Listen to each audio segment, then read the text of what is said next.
नमस्कार दोस्तों, हमारे चैनल में आपका स्वागत है। आज हम आए हैं सुकरताल। सुकरताल जो उत्तर प्रदेश राज्य के मुजफ्फरनगर ज़िले में स्थित है। यह मुजफ्फरनगर से 30 किलोमीटर दूरी पर स्थित है। सुकरताल प्राचीन पवित्र तीर्थ स्थल है। यह गंगा नदी पर स्थित है और हम आपको लेकर चलते हैं जहाँ पर सुखदेव जी का मंदिर है। इसकी थोड़ी सी कहानी बता दूँ आपको। इसी जगह पर अभिमन्यु के पुत्र और अर्जुन के पुत्र राजा परीक्षित, जिनको साप मिला था कि उन्हें 1 सप्ताह के अंदर तक्षक नाग द्वारा डस लिया जाएगा, ये महर्षि सुखदेव की सिरमुख से भागवत कथा का श्रवण किया था। इसके समीप स्थित वट वृक्ष के नीचे एक मंदिर का निर्माण कराया गया था। इस वृक्ष के नीचे बैठकर ही श्री सुखदेव जी ने भागवत कथा सुनाई थी। आप यह वट वृक्ष देख सकते हैं। यह लगभग 5,500 वर्ष पूर्व पहले का जो वट वृक्ष है। इस वट वृक्ष की एक खासियत है कि इसका कभी भी पतझड़ नहीं होता। यहाँ पर इसी वटवृक्ष की छाँव में भगवान सुखदेव जी ने राजा पर सबसे पहले भागवत कथा सुनाई, जो पृथ्वी पर सबसे पहली बार भागवत हुई यहीं पर हुई है। और भगवान सुखदेव जी वेदव्यास जी के पुत्र हुए। 12 साल अपनी माता के गर्भ में रहे। 12 साल के बाद होते चल दिए और 16 साल की आयु में भगवान ने भागवत कथा सुनाई। और जो राजा परीक्षित हुए, ये अर्जुन के पोते अभिमन्यु के लड़के और उत्तरा के घर में भगवान ने इनको शुभ रक्षा दिया। राजा परीक्षित के समय में कलयुग की शुरुआत हुई और कलयुग के प्रभाव के कारण राजा परीक्षित ने समय से गले मारा शाप दे दिया। और समय पुत्र जो संगिनी को शाप दे दिया कि जिस किसी भी राजा ने मेरे पिता गले मारा शाप गिराया, आज से 7 दिन वो नाग तक्षशिला बन गए जैसे। तो उस हिसाब से मुक्ति पाने के लिए राजा परीक्षित यहाँ पर आए और भगवान ने भागवत के द्वारा राजा पर मोक्ष प्राप्त करा दी। जो मोक्ष पांडवों को नहीं मिला भगवान के साथ में रहने से, वही मोक्ष राज्य पर मिला। मोक्ष मतलब था जन्म मरण, यानी जब बंधन मुक्ति करा दी। भगवान ने नाय दोबारा किसी पेट में जाना, नाय दोबारा जन्म लेना, भगवान के धाम में गए, भगवान का स्मरण करते हैं। यहाँ से भागवत का आरम्भ है, भागवत की जन्म हुई है। और जो बड़ का पेट है, इसकी आयु 5,500 साल से। यहीं से भागवत का शुभारंभ। बोलो सुखदेव जी महाराज। यहाँ के पंडित जी से हमने यहाँ का वृत्तांत सुन। अब मैं आपके यहाँ के मंदिरों के दर्शन कराता हूँ। ये श्री सुखदेव जी का चरणदास का मंदिर है, आप दर्शन कर सकते हैं। अब लेके चलता हूँ आपको मुख्य मंदिर में, जहाँ पर अगर आप यहाँ पर आने में असमर्थ है तो आप जो है हमारी वीडियो के माध्यम से यहाँ के दर्शन कर सकते हैं और मन से भगवान से अपनी मनोकामना को मांग सकते हैं। भगवान आपकी मनोकामना पूर्ण करेंगे। यहाँ पर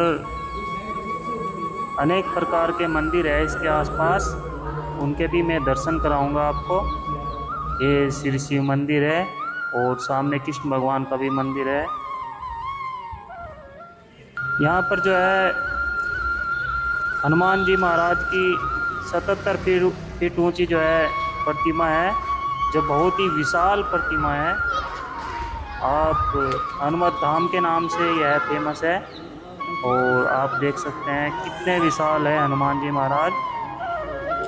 77 फीट की हाइट है इनकी।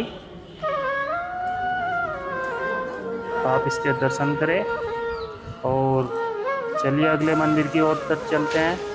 यह है भगवान गणेश भगवान की 32 फीट ऊंची प्रतिमा है। यह नहीं सॉरी 35 फीट ऊंची इसकी हाइट है और यह भी बहुत फेमस है। आप इसके दर्शन कर सकते हैं। गणेश भगवान आपकी मनोकामना को पूर्ण करें। चलिए अब चलते हैं नक्षत्र वाटिका की ओर। वहाँ का संपूर्ण व्यू दिखाऊंगा आपको। यह है नक्षत्र वाटिका। यह वाटिका बहुत ही सुंदर बना रखी है और इसमें जगह जगह पर भगवान की प्रतिमाएं हैं। चलिए उन सब का दर्शन करते हैं। यह है शंकर भगवान की प्रतिमा और चारों ओर इसके हैं नवग्रह। देखो कितनी सुंदर प्रतिमा लग रही है। अब ये चलते हैं, आपको पूरा व्यू दिखाता हूँ यहाँ का। ये देखो कितना सुंदर जो है मोर बनाया गया है बड़ी अच्छी तरीके से। और यहाँ पर आज काफ़ी गर्मी है इसलिए भीड़ कम है। ये महात्मा गांधी के 3 बंदर है। बुरा मत देखो, बुरा मत कहो और बुरा मत सुनो। आपने पढ़ा होगा महात्मा गांधी के 3 बंदरों के बारे में। बुरा मत देखो, बुरा मत बोलो, बुरा मत सुनो। ठीक है दोस्तों, ये है संत गुरु रविदास जी का आश्रम है जो सुकरताल का फेमस है, आप देख सकते हैं। और ये देखो वाटिका में ही जो है भगवान श्री कृष्ण है, कल्पवृक्ष है। देखो कितना सुंदर बना रखा है। ये कल्पवृक्ष है जो आपको पृथ्वी पर कहीं कहीं पर मिलेगा। इसके नीचे कुछ भी मांग लो वही मिलेगा आपको। ये देखो कितना सुंदर हाथी की मूर्ति बना रखी है, एकदम सजीव जैसा लगता है, जैसे इसमें जान डली हो।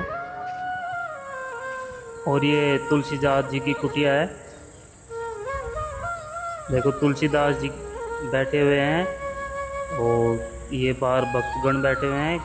कितनी अच्छी कुटिया बना रखी है, एकदम ऐसा लगता है जैसे वास्तव में तुलसीदास जी बैठे हुए भजन कर रहे हो। और ये देखो यहाँ पर बंदर बहुत ज़्यादा है, उनसे सावधान रहना यहाँ पर आने के बाद। दोस्तों बंदरों के लिए कुछ खाने के लिए ज़रूर ले आना, क्योंकि बेचारे भूखे रहते हैं यहाँ पर, उनको कुछ नहीं मिलता।